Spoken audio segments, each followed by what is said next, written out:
اعوذ باللہ السمیع العلیم من الشیطان الرجیم، بسم اللہ الرحمن الرحیم۔ جناب ضیاء رسول امینی صاحب، حسب وعدہ پہلی ویڈیو حاضر ہے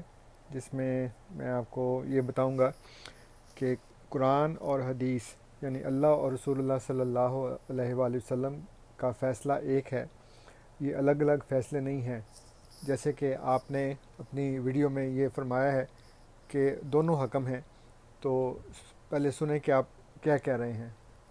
دوسری بات کہ فیصلہ جو ہونا ہے وہ اللہ اور اللہ کے رسول دونوں فیصلہ فرما سکتے ہیں۔ حکم اللہ رب العزت کی ذات بھی ہے اور نبی کریم صلی اللہ علیہ وسلم کی ذات بھی حکم ہے۔ فیصلہ دونوں ہستیوں کا چلے گا۔ جو فیصلہ ہمیں اللہ تعالیٰ سے مل جائے اللہ کا فیصلہ قبول، جو فیصلہ ہمیں نبی کریم صلی اللہ علیہ وسلم سے مل جائے وہ بھی ہمیں ماننا پڑے گا۔ یا آپ اعلان کر دیں۔ اب یہ دیکھیں، آپ یہ کہہ رہے ہیں کہ اللہ کا فیصلہ بھی قبول ہے، بظاہر آپ اس بات کا دعویٰ کر رہے ہیں کہ آپ کو اللہ کا فیصلہ قبول ہے۔ تو جب آپ کو اللہ کا فیصلہ قبول ہے تو پھر آپ اس فیصلے کو چھوڑ کر نبی کریم صلی اللہ علیہ وآلہ وسلم کے فیصلے کی طرف کیوں جا رہے ہیں؟ یعنی آپ کا کہنے کا مطلب یہ ہے کہ اللہ کا فیصلہ اور ہے اور رسول اللہ صلی اللہ علیہ وآلہ وسلم کا فیصلہ جو ہے وہ اور ہے۔ یعنی آپ نے یہ بتا دیا کہ رسول اللہ صلی اللہ علیہ وآلہ وسلم جو ہے وہ اللہ کے فیصلے کے متضاد اور مخالف نعوذ باللہ وہ فیصلہ کرتے ہیں۔ آپ جیسے لوگوں کے متعلق اللہ تعالیٰ نے قرآن کریم میں فرمایا ہے، سورہ نساء کی آیت نمبر 151 ہے، اعوذ باللہ من الشیطان الرجیم، ان الذین یکفرون باللہ ورسلہ ویریدون ان یفرقوا بین اللہ ورسلہ ویقولون نؤمن ببعض ونکفر ببعض ویریدون ان یتخذوا بین ذلک سبیلا۔ یقیناً وہ لوگ جو اللہ اور اس کے رسولوں کا انکار کرتے ہیں اور چاہتے ہیں کہ اللہ اور اس کے رسولوں کے درمیان تفریق کریں، اور کہتے ہیں کہ ہم بعض پر ایمان لائیں گے اور بعض کا انکار کر دیں گے، اور چاہتے ہیں کہ اس کے بیچ کی کوئی راہ اختیار کریں، تو آپ بالکل وہی کام کر رہے ہیں۔ آپ کو اتنا نہیں پتہ کہ اللہ تعالیٰ قرآن کریم میں نبی کریم صلی اللہ علیہ وآلہ وسلم کو ارشاد فرماتا ہے کہ آپ قرآن کریم کی اتباع کریں۔ اللہ تعالیٰ فرماتا ہے کہ ان سے کہہ دو کہ میں تو صرف اس کی اتباع کرتا ہوں جو مجھ پر نازل ہوتا ہے۔ جیسے کہ اس میں فرمایا سورہ الانعام کی آیت نمبر 51 ہے، کل لا اقول لکم اندی خزائن اللہ ولا اعلم الغیب ولا اقول لکم انی ملک ان اتبع الا ما یوحی الیہ قل هل یستوی الاعمی والبصیر افلا تتفکرون۔ تو کہہ دے میں تم سے یہ نہیں کہتا کہ میرے پاس اللہ کے خزانے ہیں، اور نہ ہی میں غیب کا علم رکھتا ہوں، اور نہ میں تم سے کہتا ہوں کہ میں فرشتہ ہوں۔ میں اس کے سوا جو میری طرف وحی کی جاتی ہے کسی چیز کی پیروی نہیں کرتا۔ کہہ دے کیا اندھا اور دیکھنے والا برابر ہوتے ہیں؟ بس کیا تم سوچتے نہیں؟ پھر اسی صورت میں سورہ الانعام میں آیت نمبر 107 ہے، اللہ تعالیٰ فرماتا ہے اتبع ما اوحی الیک من ربک لا الہ الا ہوا واعرض عن المشرکین۔ تو اس کی پیروی کر جو تیرے رب کی طرف سے تیری طرف وحی کیا گیا ہے، اس کے سوا کوئی معبود نہیں، اور شرک کرنے والوں سے منہ پھیر لے۔ یعنی آپ کہتے ہیں کہ اللہ کا اور فیصلہ ہے، محمد صلی اللہ علیہ وسلم کا اور فیصلہ ہے، تو ہم تو محمد صلی اللہ علیہ وسلم کے فیصلے کو مانیں گے، اگرچہ آپ نے تو نہیں کہا کہ اللہ کے فیصلے کو نہیں مانیں گے، لیکن تاثر آپ نے یہ دیا ہے گویا ان دونوں کے دو الگ الگ فیصلے ہیں۔ اور آپ کو شاید اس بات کا علم ہونا چاہیے، یہ حسن ظن ہے کہ جسے اللہ نے حلال کیا ہو اسے حرام قرار دینے کا بھی نبی کریم صلی اللہ علیہ وآلہ وسلم کو ہرگز اختیار نہیں ہے۔ اللہ تعالیٰ فرماتا ہے سورہ تحریم میں 66 نمبر کی صورت ہے، 2 نمبر آیت ہے، آیت نمبر 2، یا ایھا النبی لما تحرم ما احل اللہ لک تبتغی مرضات ازواجک واللہ غفور الرحیم۔ اے نبی تو کیوں حرام کر رہا ہے جسے اللہ نے تیرے لیے حلال قرار دیا ہے؟ تو اپنی بیویوں کی رضا چاہتا ہے، اور اللہ بہت بخشنے والا اور بار بار رحم کرنے والا ہے۔ پھر یہی بات مسند احمد میں درج ایک حدیث ہے، اس میں بیان کی گئی ہے، جس کے مطابق نبی کریم صلی اللہ علیہ وآلہ وسلم نے جب لہسن کو ناپسند کیا تو لوگوں نے کہنا شروع کر دیا کہ لہسن حرام ہو گیا۔ اس پر آپ نے فرمایا کہ جسے اللہ نے حلال کیا ہو اسے میں کیسے حرام کر سکتا ہوں؟ اور صرف یہ نہیں کہا کہ میری زندگی میں مجھے اختیار نہیں ہے، بلکہ یہ فرمایا کہ میرے بعد بھی اللہ کی کتاب کی اتباع تم پر فرض ہے۔ جو اللہ کی کتاب نے حلال کیا ہو تم اسے حلال سمجھو، جسے اللہ کی کتاب حرام قرار دے اسے حرام سمجھو۔ تو آپ کہہ رہے ہیں نہیں جی، وہ اللہ کا فیصلہ بھی مانیں گے لیکن رسول اللہ کا فیصلہ بھی مانیں گے، گویا رسول اللہ اور فیصلہ کریں گے، اللہ اور فیصلہ کریں گے۔ نبی کریم صلی اللہ علیہ وسلم اللہ کے فیصلے کو چھوڑ کر کوئی دوسرا فیصلہ کریں گے، اس فیصلے کو نہیں مانیں گے، نعوذ باللہ من ذالک۔ پھر آپ نے مجھے کہا کہ میں قرآن کو ماننے کا دعویٰ کرتا ہوں، یعنی کہ میں منکر حدیث ہوں، اس کا یہ مطلب ہے کہ جو قرآن کو مانے وہ منکر حدیث ہوتا ہے؟ یہ پتہ نہیں کہاں سے آپ نے نکال لیا۔ اول تو میں نے نہیں کہا، لیکن جو قرآن کو مانتا ہے اس کے متعلق اللہ تعالیٰ کیا فرماتا ہے، یعنی جو کہتا ہے کہ قرآن کے علاوہ کسی اور چیز کو ماننا ہے، اللہ تعالیٰ فرماتا ہے کہ تل کا آیات اللہ نتلوہا علیک بالحق فبأی حدیث بعد اللہ و آیاتہ یؤمنون۔ تو اللہ کے علاوہ پھر تم اور کون سی حدیث کو مانو گے اللہ کی آیات کے علاوہ؟ تو میں کہتا ہوں اللہ کی آیات کو ماننا ہے، آپ کہتے ہیں جی جی حدیث کو ماننا ہے، حدیث سے فیصلہ کروائیں۔ حالانکہ اللہ تعالیٰ فرماتا ہے سورہ مائدہ میں آیت نمبر 45، 46 اور 48 میں کہ جو اللہ کے نازل کیے کے مطابق فیصلہ نہیں کرتا وہ کافر ہے، وہ ظالم ہے اور وہ فاسق ہے۔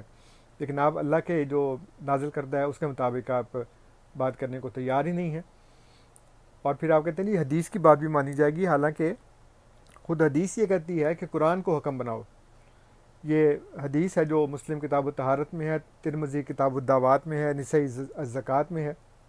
ابن ماجہ میں ہے، طہارت میں ہے، دارمی کتاب الوضو میں ہے، اور مسند احمد میں ہے۔ نبی کریم صلی اللہ علیہ وسلم فرماتے ہیں کہ القرآن حجت لک او علیک، قرآن حجت ہے تمہارے حق میں بھی اور تمہارے خلاف بھی۔ پھر سنن ابو داؤد کتاب الفتن والملاح باب ذکر الفتن والدلائلہ میں حدیث ہے، حضرت حذیفہ رضی اللہ تعالیٰ عنہ فرماتے ہیں کہ لوگ رسول اللہ صلی اللہ علیہ وسلم سے خیر کے بارے میں پوچھتے تھے اور میں شر کے بارے میں پوچھتا تھا، کیونکہ مجھے پتا تھا کہ خیر تو کہیں جانے والی نہیں ہے۔ چنانچہ میں نے پوچھا کہ یا رسول اللہ کیا اس خیر کے بعد شر بھی ہوگا؟ تو آپ نے فرمایا کہ اے حذیفہ کتاب اللہ کا علم حاصل کر اور جو کچھ اس میں ہے اس کی پیروی کر، اور یہ بات آپ نے 3 مرتبہ ارشاد فرمائی۔ پھر ترمذی اور دارمی میں ایک حدیث درج ہے جس کے مطابق نبی کریم صلی اللہ علیہ وآلہ وسلم نے حضرت علی رضی اللہ تعالیٰ عنہ کو ارشاد فرمایا کہ فتنوں سے نکلنا محض قرآن کے ذریعے ہو سکتا ہے۔ پھر ایک اور حدیث میں جو کہ سنن ابن ماجہ کتاب الفتن باب العقوبات میں ہے، نبی کریم صلی اللہ علیہ وسلم فرماتے ہیں کہ جب ان کے امام اللہ کی کتاب کے مطابق فیصلہ نہیں کرتے اور جو اللہ نے نازل کیا ہے اسے اختیار نہیں کرتے تو اللہ ان کے درمیان لڑائی جھگڑے ڈال دیتا ہے۔ تو آپ کہہ رہے ہیں جی کہ اس کے مطابق ہم نے فیصلہ نہیں کرنا، ہم نے تو حدیث کے مطابق فیصلہ کرنا ہے، جبکہ حدیث یہ کہہ رہی ہے کہ اللہ کی کتاب کے مطابق فیصلہ کرو۔ اور میں نے پہلے بھی بتایا تھا کہ جو یہ حدیث ہے موطا امام مالک میں کہ نبی کریم صلی اللہ علیہ وسلم فرماتے ہیں کہ میں تمہارے لیے 2 چیزیں چھوڑ کر جا رہا ہوں، اللہ کی کتاب اور اس کے نبی کی سنت۔ تو یہ 2 چیزیں ہیں۔ اور پھر ایک حدیث ہے جو شرح التلوی علی التوضیح میں ہے، اصول الشاشی میں ہے، ملا احمد جیون کی جو کتاب ہے تفسیرات احمدیہ اس میں ہے، اصول کافی میں ہے، پھر ایک مفتی احمد یار خان نعیمی ہیں ان کی کتاب جاء الحق ہے، اس میں بھی یہ حدیث نقل کی گئی ہے، اور اس میں یہ بتایا گیا ہے کہ جب تمہیں کوئی حدیث پہنچے تو اسے قرآن پر پیش کرو، موافق ہو تو قبول کر لو ورنہ رد کر دو۔ اور آپ کہتے نہیں جی قرآن کو چھوڑ دیں اور اللہ کے رسول سے فیصلہ کروائیں، اللہ کے رسول کہتے ہیں قرآن سے فیصلہ کرو،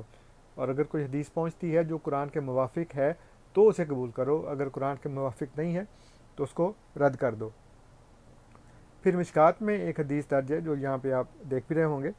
اس کو محمود الحسن دیوبندی صاحب نے اپنی کتاب ایضاح الادلہ میں اور اجمل شاہ صاحب نے اپنی کتاب تحائف حنفیہ بر سوالات وہابیہ اس میں نقل کی ہے، جس میں نبی کریم صلی اللہ علیہ وسلم فرماتے ہیں کہ میرا کلام یعنی رسول اللہ صلی اللہ علیہ وسلم کا کلام اللہ کے کلام کو منسوخ نہیں کرتا، جبکہ اللہ کا کلام میرے کلام کو منسوخ کرتا ہے۔ اور اس کے تشریح میں اجمل شاہ صاحب لکھتے ہیں کہ اس حدیث سے ثابت ہو گیا کہ حدیث حکم قرآنی کو منسوخ نہیں کر سکتی۔ اب آپ یہ دیکھیں کہ اگر حدیث قرآن کے حکم کو منسوخ نہیں کر سکتی تو پھر آپ حدیث کو کیوں پیش کرتے ہیں، آپ قرآن کی طرف کیوں نہیں جاتے؟ پھر ڈاکٹر اشرف آصف جلالی صاحب جو ہیں وہ قرآن کی چند آیات کو پیش کر کے یہ واضح طور پر بیان کرتے ہیں کہ اللہ اور رسول اللہ صلی اللہ علیہ وسلم کے فیصلے الگ الگ نہیں ہو سکتے بلکہ ایک ہی ہیں، یعنی جو بھی قرآن میں لکھا ہے وہی اللہ کے نبی کا فیصلہ ہے۔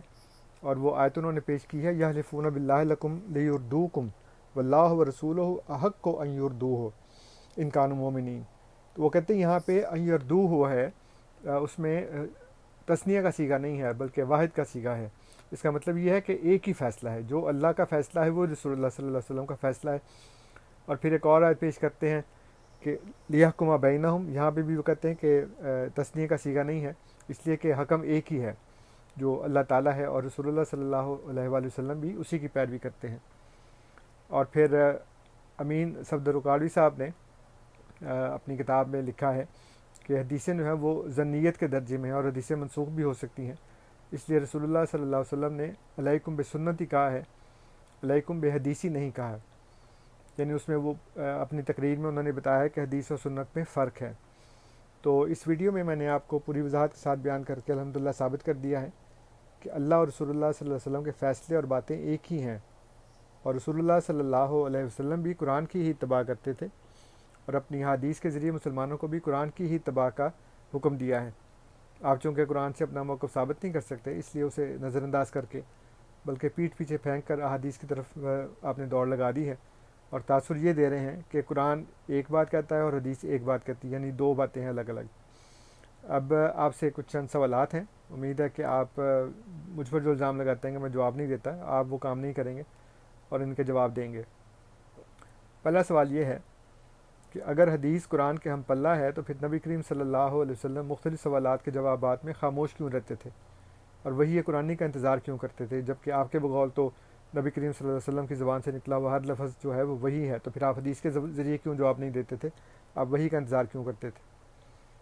دوسرا سوال یہ ہے کہ آپ لوگ قرآن کو وحی مطلوع اور حدیث کو وحی غیر مطلوع کہتے ہیں، یعنی قرآن کی تلاوت ہوتی ہے، حدیث کی تلاوت نہیں ہوتی، حالانکہ جتنی آپ لوگ حدیث کی تلاوت کرتے ہیں اتنی قرآن کی نہیں کرتے۔ آپ کے مدارس میں علوم حدیث پر جتنا زور دیا جاتا ہے اتنا علوم قرآن پر نہیں دیا جاتا۔ میرے پاس اس کے بھی ثبوت موجود ہیں جس میں وہ کہتے ہیں کہ جی جو قرآن ہے وہ اگر 6 سال کا کورس ہے تو آخری سال میں، اگر 9 سال کا کورس ہے تب بھی آخری سال میں قرآن پڑھایا جاتا ہے، باقی سارا سال دوسرے علوم پڑھائے جاتے، جتنا بھی اس کے کورس کا دورانیہ ہے اس میں دوسرے علوم پڑھاتے ہیں، قرآن نہیں پڑھاتے۔ پھر ایک اور عذر آپ لوگ یہ پیش کرتے ہیں کہ قرآن کی نماز میں تلاوت کی جاتی ہے، حدیث کی نہیں تلاوت کی جاتی، حالانکہ قرآن کی تلاوت کا صرف نماز میں ہی نہیں، اس کے علاوہ بھی حکم ہے، کہ یہ تو نہیں کہ صرف نماز میں پڑھنا، اس کے علاوہ پڑھنا نہیں ہے۔ دوسرا یہ کہ اسی سے معلوم ہو گیا کہ قرآن اور حدیث ہم پلہ نہیں ہیں، اگر دونوں ہم پلہ ہوتے تو پھر حدیث کا بھی قرآن میں تلاوت کا ذکر ہوتا۔ قرآن کی یہ شان ہے کہ وہ نماز میں پڑھا جاتا ہے، حدیث کو یہ مقام نہیں دیا گیا۔ مزید یہ کہ مطلوع کا مطلب ہے جو زبان سے پڑھا جائے، اور وہی مطلوع کا مطلب ہے ایسی وہی جو زبان سے پڑھی جائے۔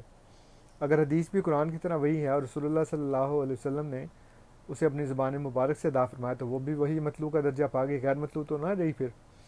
تو مطلوع کا مطلب ہے جس کی تلاوت کی جائے، اور تلاوت کا مادہ ہے تے لام واو، جس کا مطلب ہے پیچھے پیچھے آنا، تابعداری کرنا۔ تو آپ لوگ جتنی تابعداری اور فرمانبرداری حدیث کی کرتے ہیں اتنی قرآن کی نہیں کرتے، چنانچہ آپ کے نزدیک تو حدیث قرآن سے کہیں بڑھ کر وہی مطلوع ہے۔ تو یہ سوالات اور کچھ تبصرہ ہے، امید ہے کہ آپ اس کے اوپر بھی غور فرمائیں گے۔ اب اگلی ویڈیو میں انشاءاللہ تعالی میں بدلائل اور حوالوں کے ساتھ ثابت کروں گا کہ ہمیں فہم قرآن کے لیے صحابہ کرام کی تفہیم کی پیروی کرنی چاہیے کہ نہیں کرنی چاہیے، اور کیا آپ لوگ خود ایسا کرتے ہیں کہ نہیں کرتے۔ تو پھر انشاءاللہ تعالی اگلی ویڈیو میں یہ باتیں بیان کروں گا۔ السلام علیکم ورحمۃ اللہ۔